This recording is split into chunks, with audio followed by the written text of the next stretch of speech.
honors it. See, all these other gentlemen get invited by a nice girl, and then I get invited by a bearded man. Thank you, man. Thank you, Omkar. ఆకలేస్తుందా?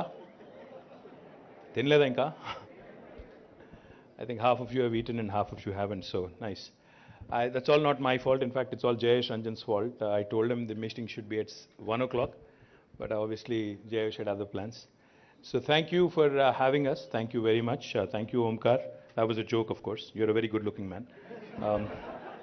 Thank you, Aparajita. Thank you, Suresh Garu, for having us. Thank you for this wonderful event. Thank you, Krish. And thank you for our visiting friends from Germany. We have a Chris and a Krish. We have two of you on the same podium. Thank you, Chris. Thank you, Dirk. Thank you, Jayesh. Thank you, Amar. And to all the family of ZF. I think what's fabulous is those numbers that were just mentioned. I don't know how many of you know this, but you've just joined a very elite club. You know, Amazon's world's largest campus, world's largest presence in terms of number of employees, is not in the US, is not in Seattle. It is actually in Hyderabad. Now, ZF's largest technology center being in Hyderabad, you've just joined a league with Amazon, so I think the entire family of ZF deserves a huge round of applause. And as Suresh pointed out, that 0 to 70% CAGR is what you said. 70% compounded annual growth rate is stupendous. So going from 0 to 2,900, you know, I think we all dream of our vehicles going from 0 to 140 in like 10 seconds and 5 seconds. I think that's the usual, automobile industry parlance. So this is brilliant, what you've done from 0 to 2,900, being the largest technology center, I think covering over 100, supporting over 100 different locations across the world is a brilliant, brilliant addition. So my compliments to the entire family of ZF. In fact, the conversation started, I'd be remiss not to mention Mamta Chamarthi, who actually facilitated the initial intro, the conversation. Wherever she is, Mamta, thanks to you. What started, as was pointed out, as a small little seedling, with Suresh, you and all others, has today become a huge, gigantic tree. And I'm hopeful, because I just heard Dirk say something which was interesting. I'm going to repeat it. I think it's not going to stop at 2,900. He just mentioned, you're aiming at 5,000, which I think is going to create 2,000 more jobs in Hyderabad. I've just come off another meeting, which was very exciting for me personally, because just this morning, we released our annual performance report of the IT department in Government of Telangana. In fact, it's a fabulous story, what has happened over the last 8 years. Tomorrow we complete 8 years as a new state. 8 years ago when the state was founded, the IT exports were languishing around 57,000 crores of rupees per annum. The previous year, that was 2013-14. When the journey started, it was 57,000 crores of exports and 320,000 people working directly in the IT sector in Hyderabad and in Telangana. But now, if you look at the story after 8 years, what's impressive is not just the growth in terms of exports. What's equally impressive is the number of employees that have been added. From 57,000 crores, today we stand at 1,83,000 crores. We have actually more than tripled. So it's more than a 300% growth, which is stupendous. And I think one of the reasons why that has happened is because of organizations like ZF and the confidence that they have reposed in Hyderabad, in Telangana, and how you went from 0 to 2,900 over the last 5 years. I think you guys have been a significant player in that growth story as well. Likewise, the number of employees was about 320,000 when we started this as our journey as a new state. Now it's at nearly 800,000 employees, so almost 480,000 addition, which is stupendous. And let me also tell you one more thing. Last year, our growth in terms of IT exports was at around 26.14%, while the entire national average is about 17%. So we are growing at about 9% higher than the national average. And let me also tell you, according to NASSCOM, last year in India, across the country, about 450,000 new jobs have been added in IT sector. out of which 150,000 came from Hyderabad. That means 1/3 of the new jobs that have been created last year were created in Hyderabad. Just trying to tell you that this is a fantastic city with a vibrant ecosystem, with more and more opportunities for talented youngsters. I think what's important for us to realize is that government of Telangana has not only focused on the large companies like ZF. We've also invited smaller companies to participate in our mobility cluster. We've also been able to forge very interesting partnerships. I was amazed when I met Dirk recently in Zurich, and of course Suresh in the initial days, to learn about your plans for Hyderabad. You're doing some tremendous stuff from here. You're doing e-mobility, you're working on autonomous driving, you're working on active and passive safety, you're working on a number of cutting edge things which are possibly not immediately relevant for India, but eventually I think we'll get there. Because in India the roads are chaotic, I don't have to tell you. I have to tell you a funny story though. I was looking at the autonomous driving feature here, and I was inquiring with your team if that autonomous vehicle is actually being run in India, because I was a bit scared, just wanting to make sure I don't go in the way of that, right? So they said, no, it's in Rotterdam and in Germany. I said, cool. I remember one thing, about 5 or 6 years ago when the whole smart city thing was being talked about. There was I'll not name names, of course. There was a multinational company from the US. They had come in. They said, we have something very cool to offer you. I have a technology that basically sends an alert to your cops, a message to your cops, if somebody cuts their lanes abruptly. Like if you switch lanes without an indicator, without a proper transition, it can send you a trigger. It can send you an alert. So I smiled at them. I said, listen, why don't you give me something, which will send me an alert when somebody is coming at me in a one-way street. They were amused. They were like, why would you need that? I mean, it's a one-way, right? I said, welcome to India, welcome to Hyderabad. See, we are a very different bunch, We are a very, very different, kind of people. Our driving, in fact, I think Mark Tully called it very, very famously. I think the two gentlemen here, Dirk and Chris, would appreciate it. India, when you come here and when you hit the roads and when you start driving, you'd be scared initially. You'd be like, okay, there are no lanes.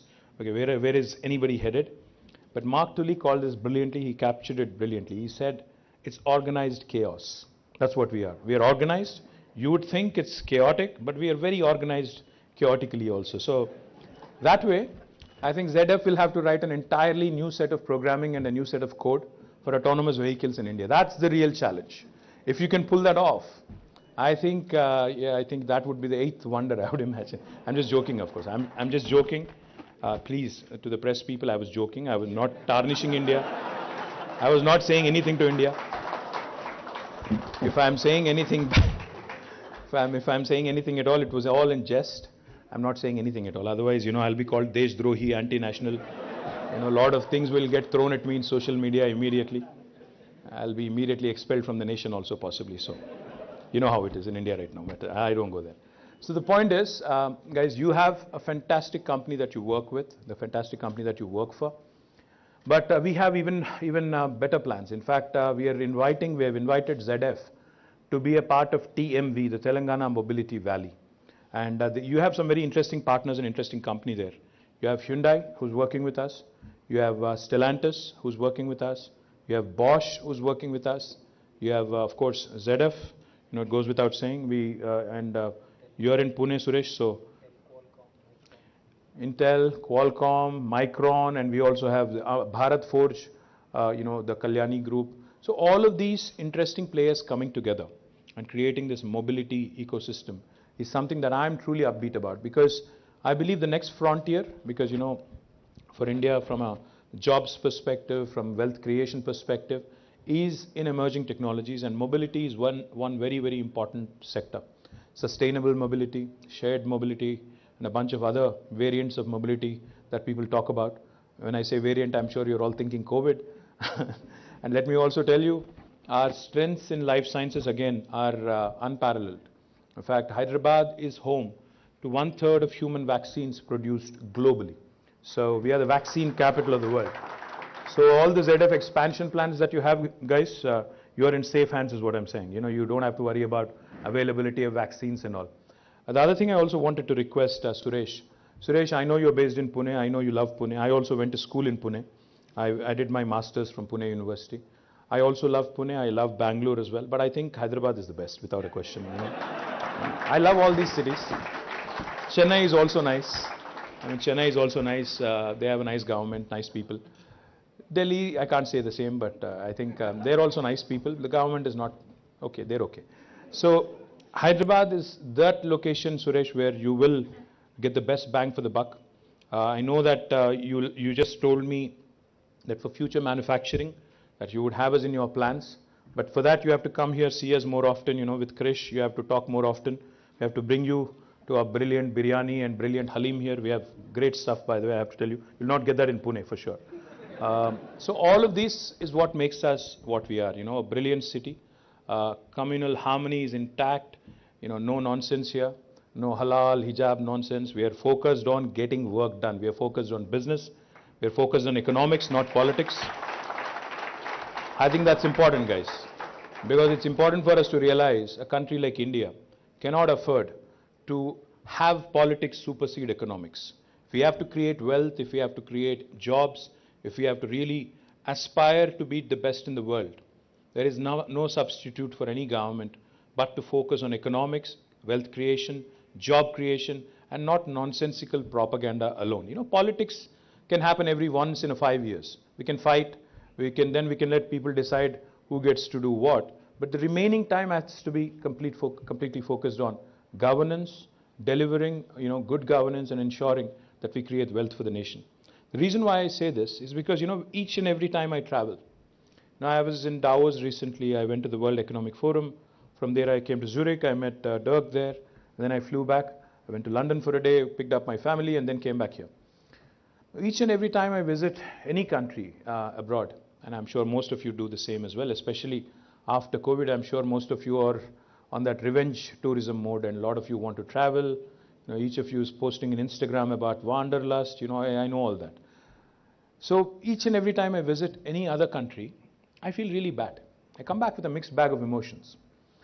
This great country of ours, with amazing talent, amazingly talented people, amazingly talented think force, who has the ability to produce leaders for the rest of the world.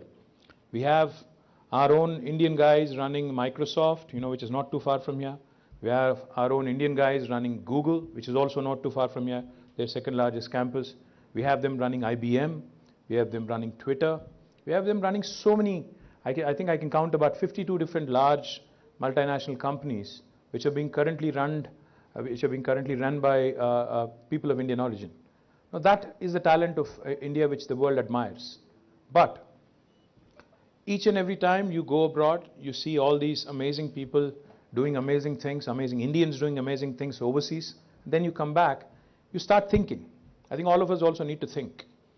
Back in 1987, India and China, in terms of sizes, population sizes, we are almost the same. We were thereabouts. Even now, I think they're possibly 5 or 10% bigger, but we're thereabouts.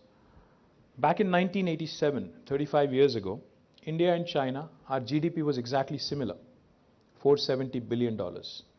Now, you cut to 35 years later, their economy now is their GDP is about 16 trillion. And India is still dreaming, about 5 trillion economy. Where did we miss the bus? What happened? If we were of the same size, we had the same potential, then how is it that in 35 years later, how is it that after 35 years, China is the second largest economy after the United States, and we are still dreaming of that 5 trillion? It's because they got their priorities right. It's because they decided that they will focus on economics. It's because they have decided that they will create wealth for the nation. They will contest and compete with the best in the world. They are not content in competing with India. They decided that they will compete with Germany. They decided that they'll compete with US. They decided that they will compete with the best in the world. And where did we go wrong? We decided that we will compete with Pakistan. We decided that we will be happy competing with Bangladesh and Sri Lanka. And look where we are. Isn't that a brilliant sort of a benchmark to have? If we want to take pride in beating Bangladesh, Pakistan, Sri Lanka, and Afghanistan, then we are doomed. We are never going to be in the first world. We'll always have to go have a holiday elsewhere and not in India. That's an unfortunate reality. So therefore, that's why I say politics can wait. Economics has to take center stage. India has to go bold, at least for the next 1 decade or 2 decades, and aspire to get right up there, compete with the best in the world. And then we can do lots of other things, lots of other nonsense, which I'm sure they're doing in Germany as well. A lot of right-wingers, left-wingers fighting each other. All that can go on forever. So my humble appeal to all of you, focus on job creation, focus on doing more cool stuff from ZF Hyderabad. In fact, we should have more and more Germans coming here to learn from you, Indian guys, on how to do the best engineering, for their automobiles. I think German engineering is world class. We all know that. The Beamers, the Mercs, and every other product that we love in India as well and across the world as well are all German. Their engineering prowess is well known. But let's compete. Let's actually create new benchmarks from this ZF facility in Hyderabad so that not only Dirk and Chris, but the entire ZF team will come here, learn from you guys and appreciate you for your talent. So all the very best. Thank you. Jai Telangana.